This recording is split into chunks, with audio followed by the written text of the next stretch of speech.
of the physical, the biological energies of this valuable instrument of mine. For a little while, I would like to turn my attention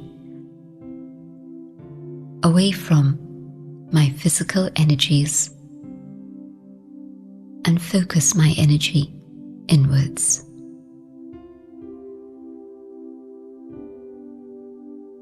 Consciously, I allow this physical instrument of mine to let go of the tension in the muscles, my feet, my legs, my back, my arms, my shoulders,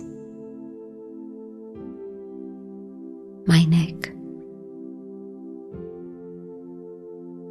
and even the muscles in my face.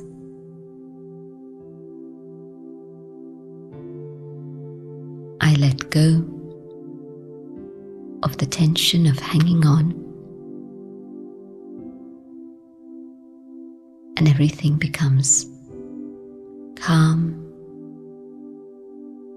and relaxed.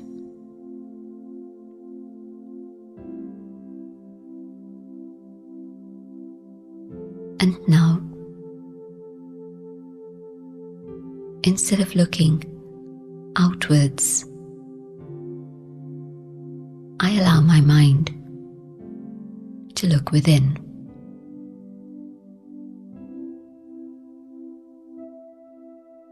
Seeing the world outside, I choose, for a few moments, not to see it. I let the sounds of the external world fade into the background so that they are no longer a distraction.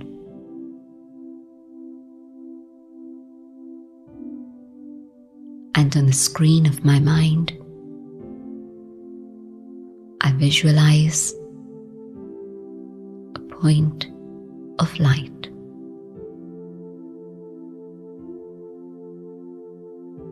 I can locate this point of light specifically.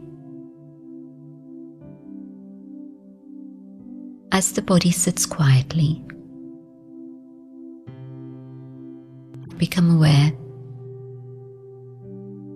of the life force, the source of life, in the center of my forehead, just behind. This is who I am. I am a point of eternal light.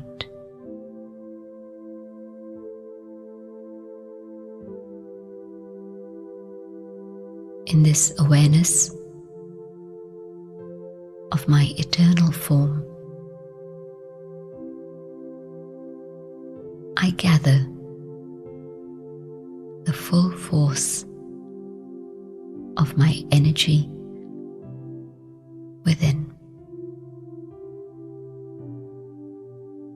I know I am the master of this physical instrument.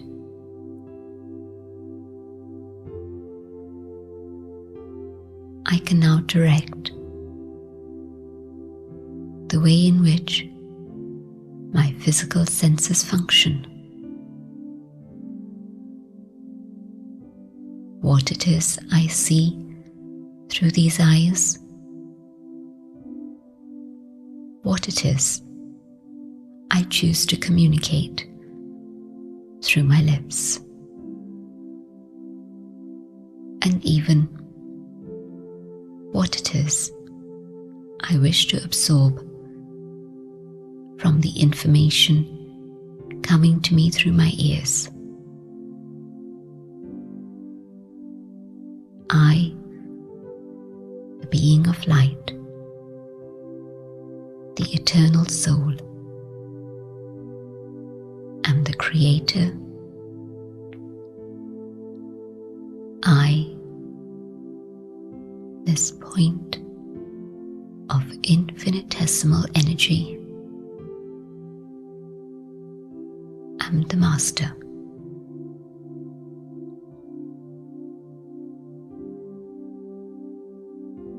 Becoming aware of this, I am able to send out light and life throughout this physical body,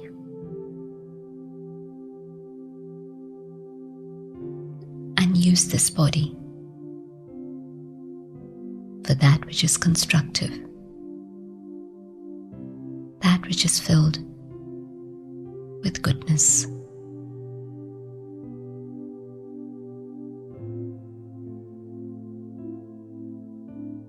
Om Shanti.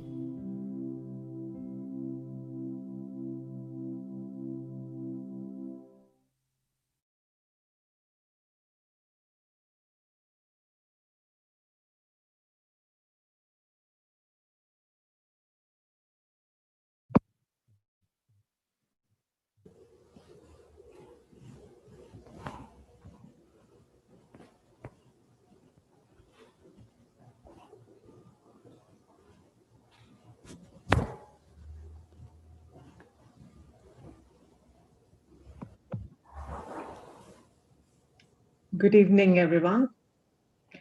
Thank you for joining us. Everyone who is joining us on YouTube Live, on Facebook Live, and of course on Zoom. We really thank you for making the time to be with us today evening. Um, we started it from last week, so I'm just going to mention it one more time. Anyone who might be interested in having a interaction with Sister Rona or want to have the opportunity to ask questions, please, you can join us on via Zoom link. The information is posted on the website. If you just click on the link, you will be able to join the meeting. We kind of simplified it. Um, um, we request, I'm sorry? We're learning how to do. Yes, we are learning. So one more thing about this question answer sessions, we request you to keep your mics muted while the talk is going on. And when Sister Rona opens the floor for question answers, please raise your electronic hand. If you hover over the name on your Zoom participant list, there's an option to raise a hand. So, it just to prevent that two people end up speaking at the same time. So once you raise your hands, we can just, everyone has an opportunity to talk to Sister Rona, ask questions. So that being said, so let's talk about today's topic. Today's topic is self-esteem and self-confidence. Very popular buzzwords, right? People always end up saying low self-esteem and say, oh, no self-confidence or overconfident. But truly, do we understand what exactly it means? Or we just end up parroting it because we have heard people using it. And all of you know that we being the spiritual organization, we look at all the aspects, whatever we talk about through the wisdom of spirituality, and it always brings out finer points which we all need to kind of understand and focus on. And Sister Rona, as a doctor, she did practice, part of her time she practiced in psychiatry, so she probably can throw some more aspects from the medical point of view also. So let's find out together what we have in store. Sister Rona, over to you. Thank you, Anita. Is this sound good? Yes, Sister Rona, it's good. Good evening, everyone. And also from my side, welcome to this Thursday evening talk on self-esteem, self-confidence.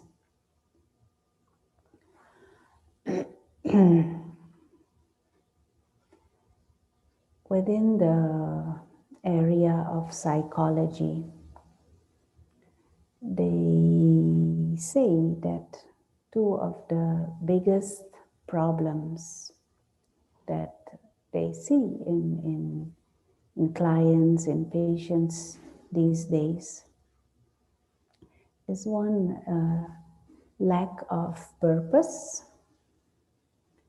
and the other is low self-esteem.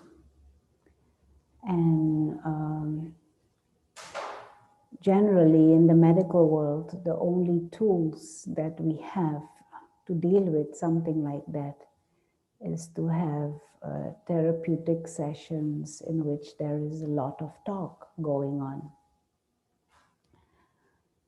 Unfortunately, there is not a pill for this or some medicinal drink that you can take and then your self-esteem boosts and your self-confidence boosts. And what is also observed is that sometimes, even after many years of therapy and all kinds of psychological exercises, people are still fragile in their sense of self and in their sense of self-esteem. And very often the focus in those exercises or is externally oriented. No? It is how do you feel about yourself based on what you have? How do you feel about yourself based on what you do? How do you feel about yourself based on how much you can buy? How do you feel about yourself based on what your boss tells you about your performance and your achievements at work? And so many times it is possible that we end up working hard to get everything in the external world exactly right, so that we can feel good about ourselves, about what we have achieved, about what we have, about whom we have with us, about whom we have around us. And that might work, but it is a very fragile basis for your sense of self-esteem, for your sense of self-confidence, because all those things may change. They may change anytime, and they may change in an unpredictable way, and they may change without your permission. And so what if boss is not happy with your achievement? Does that mean self-esteem goes down? If there is a sense of self-esteem and a sense of self-confidence because of a great new car, that is fine. But then what happens when the car is not new anymore and not so big anymore? Or what happens when there is a scratch on the car? Does my self-esteem come down then? If the self-esteem is based on what other people say or, or how they treat me. So when they say nice words and when they praise me, when they acknowledge me, then I am fine. And when they don't, then I'm not fine anymore. So these things are very fragile basis for sense of confidence, sense of self-respect or self-esteem. And these are areas that we all kind of long for, we all kind of want, but we are not taught about this in any way. Now, even during the medical training, I can't remember ever having a session on self-esteem. There was some sessions on fear and, of course, all the pathological situations like psychosis and depression and mania and all of that.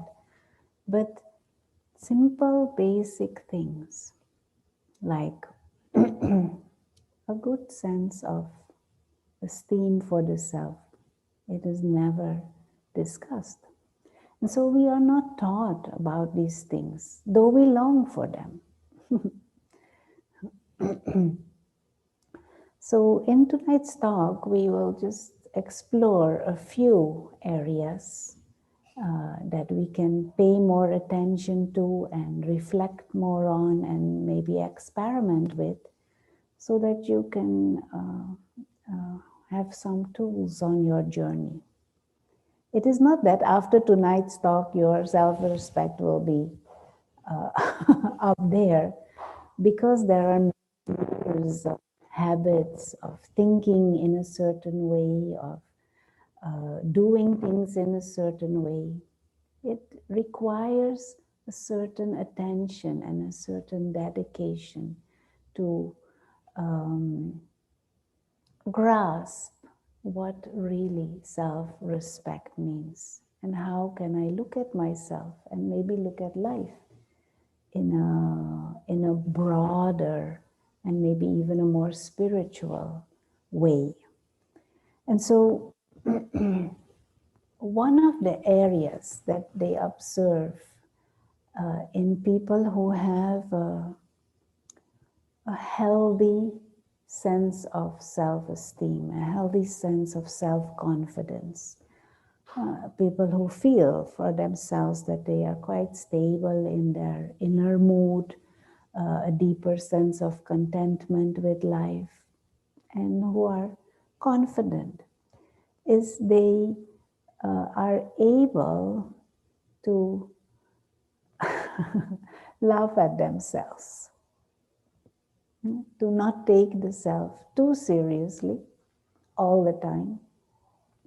And they are able to take a joke and make a joke and laugh at themselves also.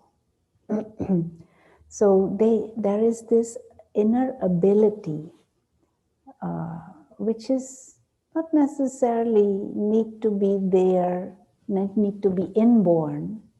We can kind of develop this tendency to look at life in a lighter vein, to look at self with a,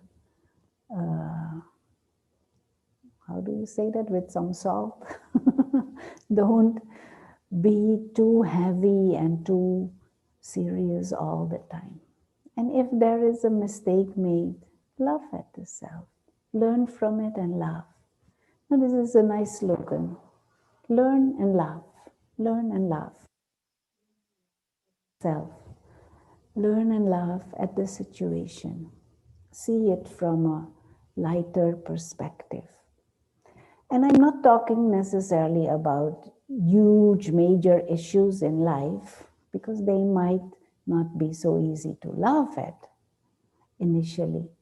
But simple things, little things. When you misplace something, don't create a big scene, but laugh at your own maybe, what would be the word? Confused behavior sometimes. Make a joke of simple things. And it might be initially that you need a little training, but look at the lighter side of the situation. And at the end of the day, take a good laugh and let things go.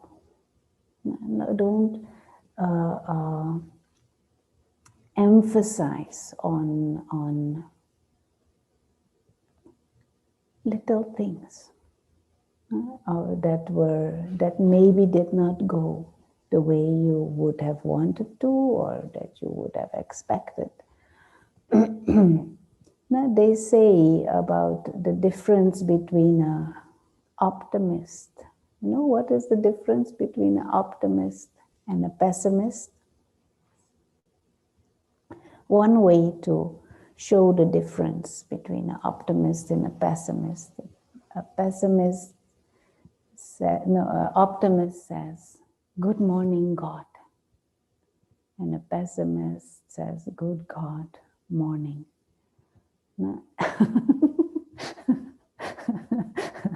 For a pessimist, everything is a problem. Morning is a problem, afternoon is a problem, evening is a problem, night is a problem, morning, everything is a problem. And an optimist says, "Oh, something new, something different." So these are like little tools to boost your mood. And once your mood is more stable, once your mood is more light, it is easier to have a more deeper sense of confidence. Now there is this whole area of this attitude of gratitude, which of course is also part of this dynamic. But it is, sometimes people tell me, yeah, it is easy for you to say you are grateful. But if you have this thing, and if you have this situation, and if you have this life, and you have some illness, and this whole list of problems. So already we start filling our mind with problems, and we're putting ourselves down. How can confidence be high? We're putting ourselves down. How can sense of self-esteem be high? And so a little method, a little clever method to create a more healthy sense of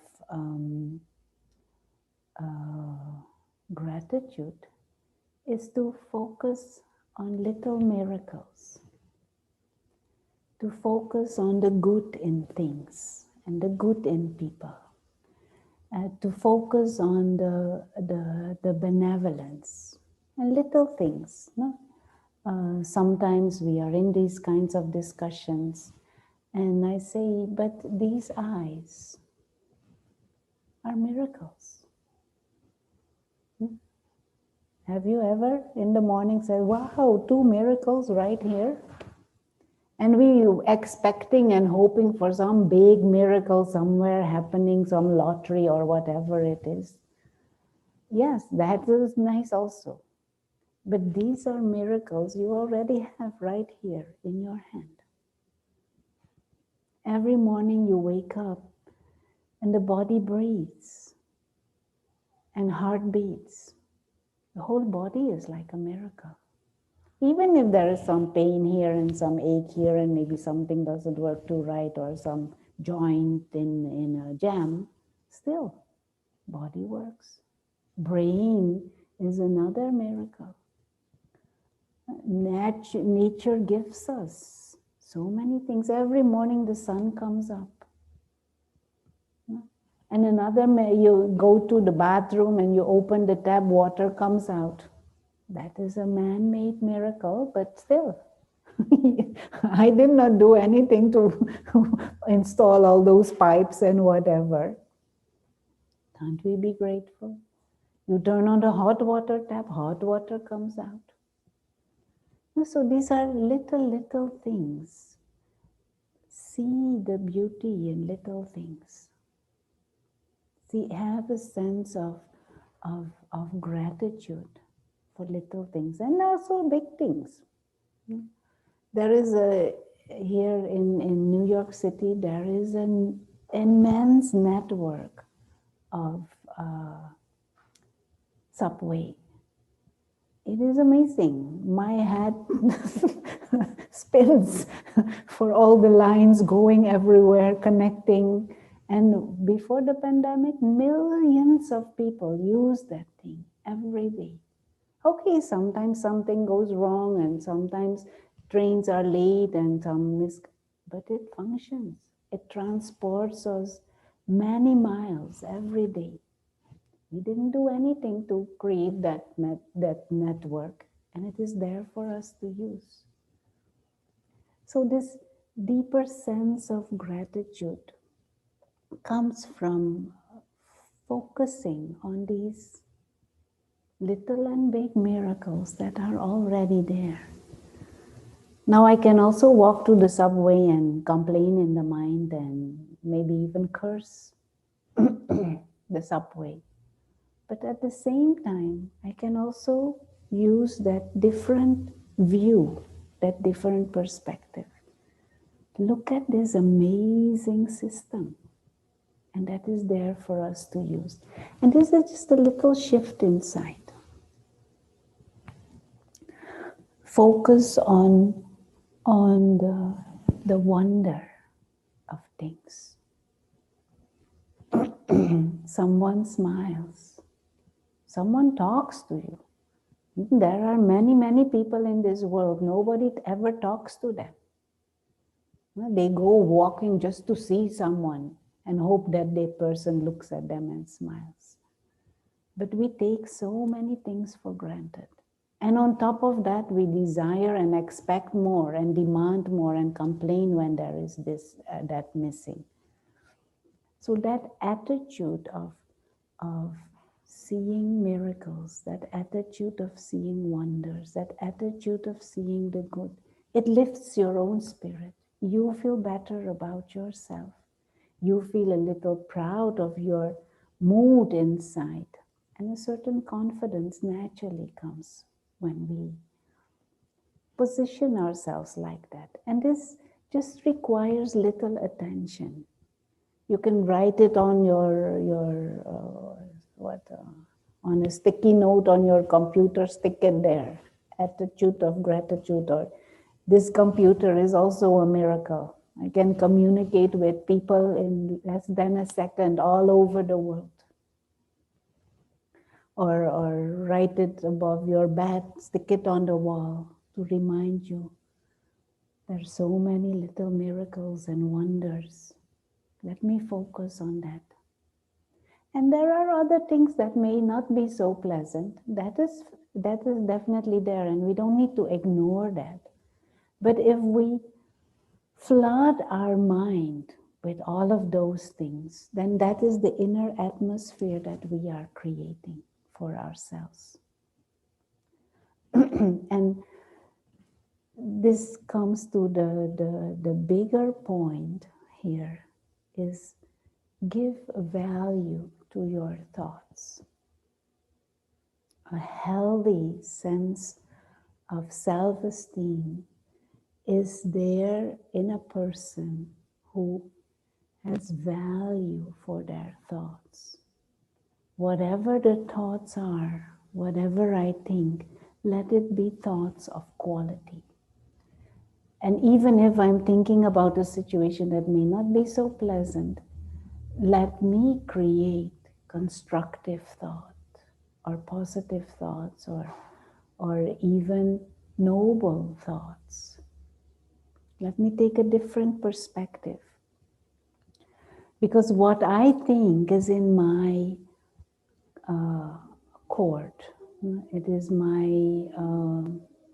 choice. Whatever happens in the world outside may not be, but whatever I think about that situation, how I interact with that situation or I approach that situation, that is in my hands. That is in my court.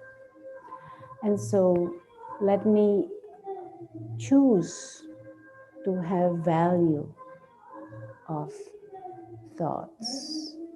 Let me choose the thoughts that are most appropriate and benevolent in any situation.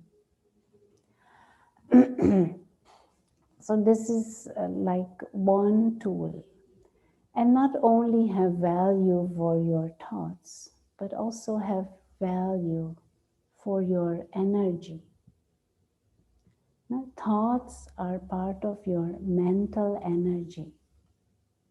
So if you value your energy, your life force, you will use your thoughts in a proper way.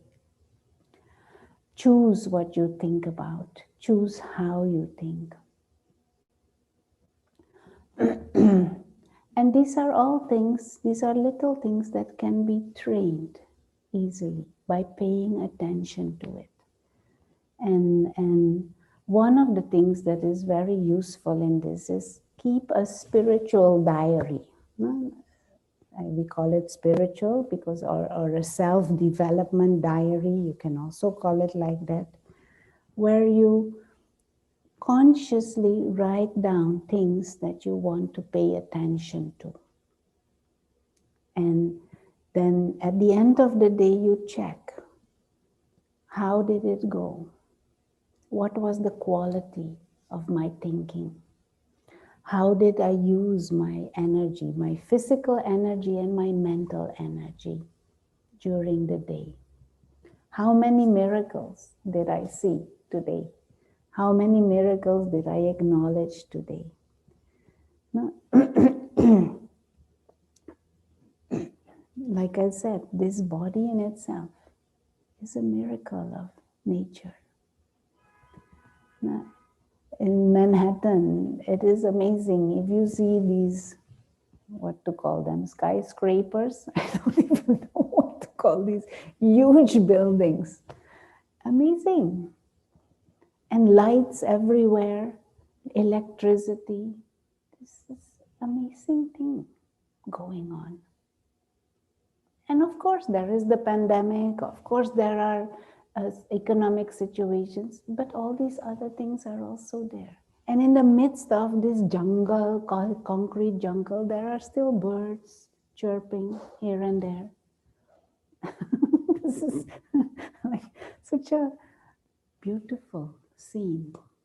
But we need to create attention, to have that mindset, to be attentive to these things. Value your thoughts, value your energy, value your time. Don't use it in waste thinking, useless feelings, unpleasant feelings. Don't waste your time in useless activities. This is another area of self-respect, which is actions and quality of our actions. And of course, our thoughts is also a form of action of the soul. But whatever actions we are involved with, what is observed in people with a high sense of confidence and tendency to be more happy and content is that they involve themselves in selfless, serviceable actions. They use their actions, their time, or part of their time for the benefit of the collective. This tendency to be self-centered, to be egocentric, to be egoistic, people who have those tendencies usually are much more miserable and miserable with themselves. Whilst people who have this motivation and this drive to serve, to be part of say it, a movement or a project or activities that are for the greater good, it gives a deeper sense of respect for the self, involving the self in selfless actions.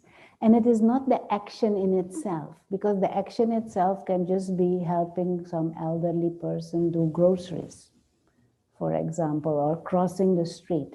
It is not like the action in itself is such a big thing, but it is this selflessness and this nobility that we bring out when selflessly serving others. That is what boosts our sense of respect for self. When one can sacrifice personal comfort for the benefit of others, it gives a deeper sense of confidence. This is very beautiful, and sometimes we have something and we feel comfortable with it, and someone else may need it or someone else may want it, and you don't want to give it, you don't want to give it, you don't want to give it because you feel it is mine and I like it and I feel comfortable with it. But when you do renounce, when you do sacrifice your own liking and comforts, when you do give it to others and it makes others happy, it gives a deeper joy to the self. And these are little things. We grow up in a culture where everything is so self-centered. Do what I like, do what I want, my house, my people, my family, my education, my possessions, my positions. And all our thoughts are around what I want and what I like and what I need and what is mine and what is me. All our thoughts and feelings are so around this I, and mine, mine. And this is the opposite of higher values and nobility. And so to use internal qualities, to use skills, to use talents for the greater good, for benefit of others. Selflessness is a very strong impulse for self-esteem. And not sure if you have noticed, but people who are volunteers, they are usually so much more energized, so much more spirited, so much more loving what they do. Even what they do may not be like considered a great thing, but they are as if fired up inside in a positive way. And often it shows on their face. Whilst people who work for a salary, they might be earning thousands and thousands and thousands of dollars, maybe even in a day. But it's very possible they don't have that spirit of joy or motivation, because there is not necessarily that vision and that selfless energy and serviceable for the greater good. And so it is quite sometimes sometimes if you observe this, not like recently we were speaking with some lady who works with underprivileged people. And she does it voluntarily. It is separate from her job. And when she talks about that volunteer work, it is she shines and she sparkles. And when she talks about her job, it is like, I have to do, but I don't like. It's a completely different energy. And what you could clearly see within her, that aspect of selflessness, very beautiful. So these are other things to pay attention to. When growing up, our grandfather, we used to get, what do you call this thing? Pocket money? Yeah, pocket money. Every week we get, don't remember, I think it was 10 cents at that time or something. But every week we get some pocket money for the week. But he would instruct us, 1/3 of your money you put aside to save. 1/3 you use for whatever you want to spend it on, buy or need, whatever. And 1/3 you use to help someone else. And we, as children, we used to think, what? This is my pocket money, and then 1/3 I had to again give and invest, give back to others. What is this? But he used to insist. Every Sunday when we would be together, Grandpa will give us the pocket money and he will check, what did you do? And this would be like a life teaching. He used to say, things you have to give back what you get. You get so many things, give back. And he would teach us selflessly, help others. And as children, it did not come easy to give 3 cents of your pocket money a week. But deeper inside, I remember a few times, I really felt good when I did it. So this power to sacrifice for the benefit of others, it gives deeper pride. And it is a very useful tool for self-esteem. More you build as if an account, a record of selfless actions, you will definitely feel deeper inside, a deeper sense of pride that cannot be taken away by what people say or what happens in situations in the world, because it is your account of noble actions.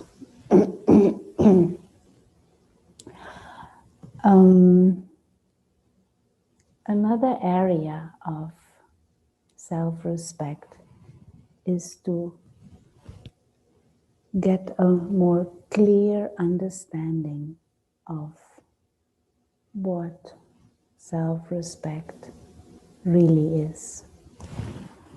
And in this word self-respect, there are 2 things, two words, self-esteem. Self and esteem, or self and confidence. They're slightly different, esteem and self-respect, but they are connected, closely connected. Now, what is self and who is truly self? That is another area to reflect upon, because many times we talk and think of ourselves in terms of our physical appearance and in terms of our positions and possessions and in terms of our relationships. But is that the real self? No. I can't draw very well, but I enjoy it, sketching. So let us draw the self, more or less. Does it look like? Should be a little bit more chubby, but that is more difficult to, to draw. And some hair, and eyes and mouth. Okay. Is this the self? Is this truly the self? And if this is the self, it means this has a beginning, this has an end. Body has a beginning, body has an end. To simplify things, when we deeply reflect on it, we begin to see how limited this self-image is. How limited we are if we think of ourselves just in terms of our physical appearance. And if our self-esteem has to depend upon our physical appearance, then we are definitely in a jam. Because this physical appearance will definitely change. Wrinkles will come at some stage, and gray hair will come, or some pounds are added to the waist and the hips, and some pounds are added here also after a while. All kinds of things can happen that not fit the what is it? The public opinion of what is beautiful or what is lovable or what is worthy of respect. This is very limited if we identify ourselves as this, or the things around it, or the people around it. Spiritual knowledge tells us, and our own reflections and our own observations may also help us to come to the conclusion that there is a much deeper side to who we are. And we could call this the inner being,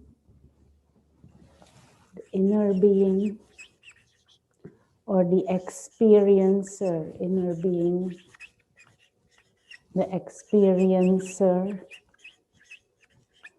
the one who experiences everything, the one who creates thoughts and has feelings, the one who says, my self-esteem is low. That is not the body. That is the inner being, the being of consciousness. And we use the image of light or star to indicate this being that operates the body. Another word for this inner being is soul. This being is invisible. Now, what you see in the mirror is only the outer shell, the package. Now, even when you see the eyes are not the being. There is someone who is using the eyes to see. There is someone who is using these ears to hear. There's someone who is using the mouth to speak certain ideas and share with you. But these ideas do not belong to the mouth. And mouth doesn't move by itself. It is the inner being that making this mouth speak. And so when we talk about self and self-esteem, we should be clear, who is this self? What is this self? The being of consciousness.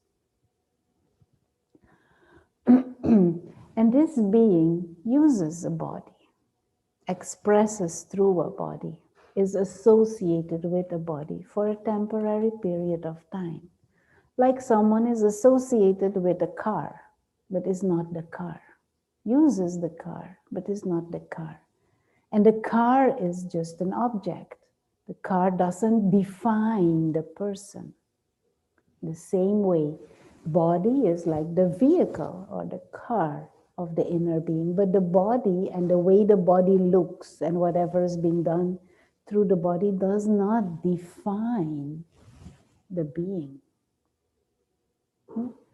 And to get an insight in this inner being or this real self,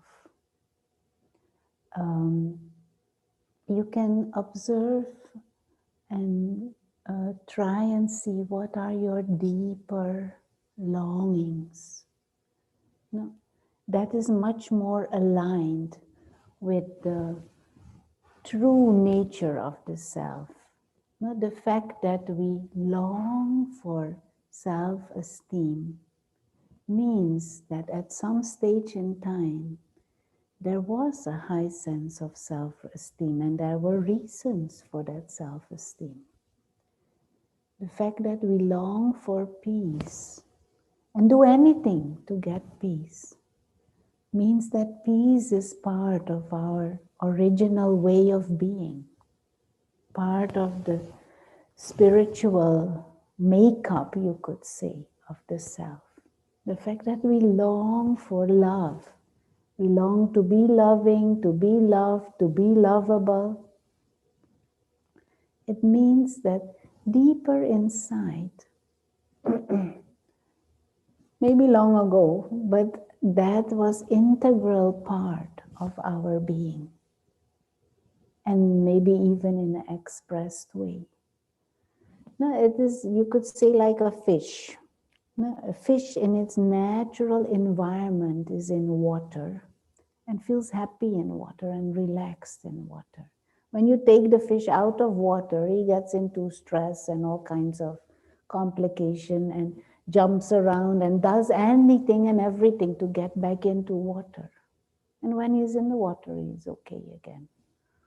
So in the same way, the fact that we are longing for peace, longing for love, longing for happiness, longing for a sense of dignity, and we want to do anything to get there, means that is what is more in line with our innate nature. But we have created a lifestyle and we have created a way of thinking and a set of belief systems that is like out of the water. And we have to get back into the water. And so this real self is innately a being of peace, is innately a being of love, is innately a being of joy, is innately a being of light, invisible and not physical. And so one of the characteristics of intangible, invisible consciousness is that it is timeless. And so the real self is a timeless, invisible, spiritual being with innate qualities like peace, like love, like happiness, like joy, secure, free, dignity. But we have lost that. Not we have lost it. We have lost the awareness of true self. And so part of your tools to get into self-confidence and to get into self-esteem is to wake up that awareness of true self, of spiritual self. To become aware again of your spiritual nature and who you truly are. If we wake up to who we truly are, if we become aware of who we truly are, respect will be natural. A sense of worthiness will be natural. You could also say some simplified analogy. Say there is a prince, and prince is the crown prince. He will inherit the kingdom, and he has his parents, and he has a palace, and the whole kingdom is there. But if this prince, for some reason, gets into the illusion that he doesn't own anything, that he doesn't have anything, that he's not a prince, then he feels he's a beggar. And he will behave like a beggar. He will think like a beggar. He will worry, where will he sleep tonight? And he will complain, why don't I have this? And why did they not give me some money. And when you give him $100, he will be happy. When he loses a few dollars, he will be sad.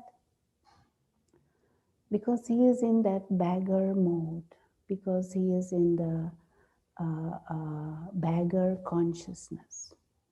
And so he doesn't know who he truly is. And all he has to do is wake up to the awareness of who he truly is. And this, some very powerful tool for self-respect, is to wake up to the true self, the soul. And this is one of the main focuses in the practice of meditation. Anyway, there are some more tools, but time is already there, and I wanted to open the floor for some comments or questions. So if you have a comment or question, please raise your electronic hand, and then you can say or ask. No one? Okay. So everyone understand everything clearly. That is good. So you can, next time we meet, you will be 100% self-esteem and confident. We have 3 more minutes, so maybe some more. Mr. Rona, I see people posting questions on the chat. Okay. You have a control of your mic. You can open your mic and please go ahead and ask. Put the Or I question. can read? Okay. So one is, how does one not get caught up in the word and stay in touch with true self? At this moment in time, we are caught up in the world. No, we are entangled in whatever is going on. But I can pay attention and create one thought. Start with one thought and then build on it. Start with 1 minute and build on it. And accept this is our condition at the moment in time. Distracted, entangled, completely caught up in whatever is there. But within that, I can create 1 moment of attention. Don't worry, the world will still continue if you don't think about it. The world will still continue, but you can create 1 moment, 1 minute, and create that sense of higher self. Shift the attention away for 1 minute. 1 minute we can do. If you can't do 1 minute, then half a minute. If you can't do half minute, at least 10 seconds you can do. So you begin with that. And if you have done it 1 time, it will become easier to do it a 2nd time and a 3rd time. And if you have done 10 seconds, it becomes easier to do 12 seconds. Now they say the journey of 1,000 miles starts with the first step. So in the same way, don't put all kinds of big hopes and overnight I have to be 100% self-confident and self-respect. Start with 1 minute. Now, whilst everything is going on, become aware of the one who is experiencing everything. The inner being, the one who is creating thoughts. And see this being in the image of a tiny star, spiritual being, a beautiful being of light. And then what? Ice cream comes in your screen of the mind, or pizza, or some face of some person. Lost it again. And you say, okay, pizza, nice, but not now. Let me come back. Who am I? The real self, this inner being. And so, make it like a hobby to remind yourself of your true self, the spiritual being. Make it like a hobby to see the invisible, to acknowledge the invisible. Maybe also write that miracles, what you noticed. That's also probably one step more we can add. One more question, Sister Rona. Difference between self-esteem and self-respect. Within the spiritual context, we don't really make big distinction, no? But respect is a little bit has the extra, what is it, connotation of appreciation and acknowledgement, whilst esteem is more like a, what is it, an ongoing state of feeling good about self. But with the word respect, there may be a little bit extra underlining of acknowledging and valuing, appreciating. But I wouldn't make it too complicated.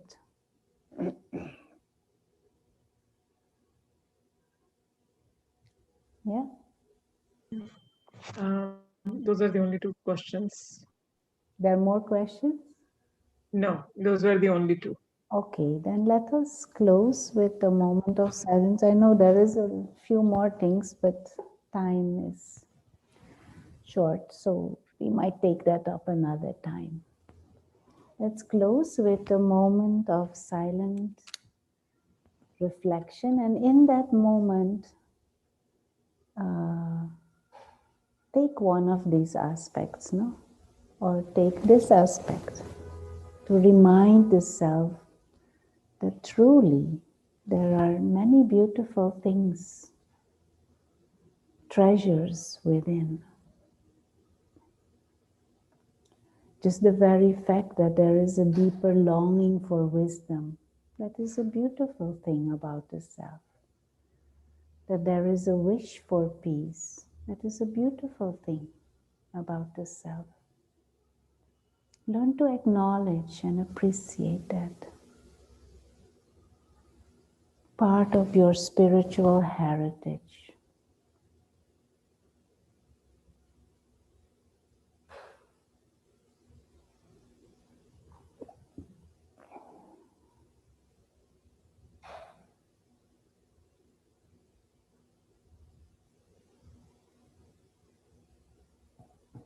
Thank you. And next week again, hopefully, most welcome. And bring your friends virtually.